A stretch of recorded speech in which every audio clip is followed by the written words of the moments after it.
Warehouses are increasingly dominating the commercial building landscape in the U.S., which could have ramifications for efforts to tackle climate change.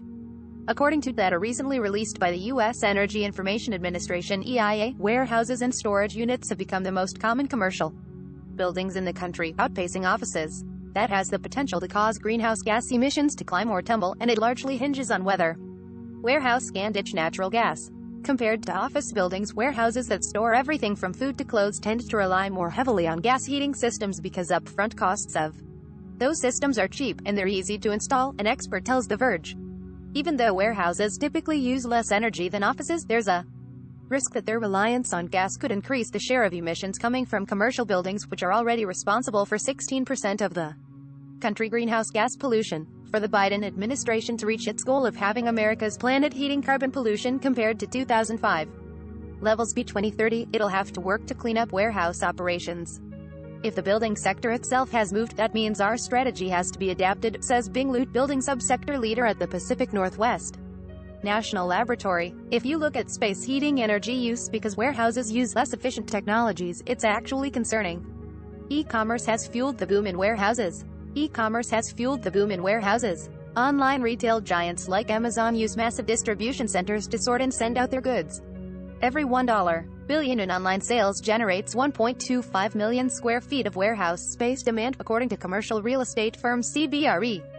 The square footage of storage spaces in the U.S. has ballooned from just over 10 billion square feet in 1999 to roughly 17 billion square feet in 2018, the most recent year for which the EIA has data. That's more floor space than more than 295,000 football fields would cover.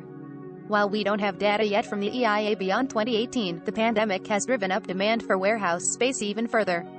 Online shopping became even more popular, and with consumers still demanding quick deliveries despite kinks in supply chains, retailers are increasingly storing excess inventory in warehouses. At the same time, demand for retail and office space has taken a hit during the pandemic because of remote work. There is a lot of room for warehouses to improve when it comes to their impact on the environment. Lu says warehouse developers can take the lead of office buildings that have been quicker to electrify and switch from natural gas heating systems over to electric heat pumps. Some climate-conscious cities, starting with Berkeley, California, in the U.S., have moved to ban natural gas hookups in new construction, efforts that the gas industry is trying to derail.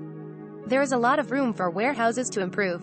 Other trends could make pollution from warehouses gas heating a bigger problem. A lot of e-commerce warehouses are clustered in sunny Southern California, where Amazon sends much of its imported goods. But there's recently been more warehouse growth in colder regions in the Midwest, which raises the urgency for transitioning warehouses to cleaner heating, according to Lu. On top of that, warehouses tend to be less insulated against the elements than office buildings. And as the Biden administration moves to keep ports open 24/7 to ease supply chain backlogs, that might mean bigger heating bills for warehouses because of longer operating hours stretching into colder evenings.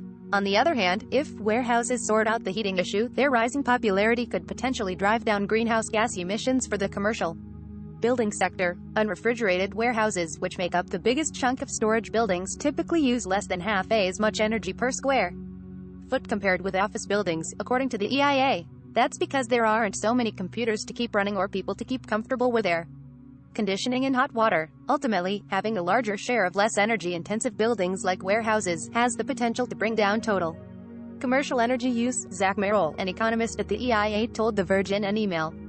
There are, of course, other environmental issues to tackle with warehouses. Building materials and construction are responsible for about 10% of global greenhouse gas emissions, so Lu says finding sustainable alternatives to materials like cement should be a priority this decade. What's more, warehouses can be magnets for tailpipe pollution from diesel trucks, which can pose health threats to nearby neighborhoods. That only underscores the extra benefits turning to clean energy can have. Related, satellite images show online shopping's growing footprint. Related, Amazon and Target play outsized role in port congestion and pollution, report finds.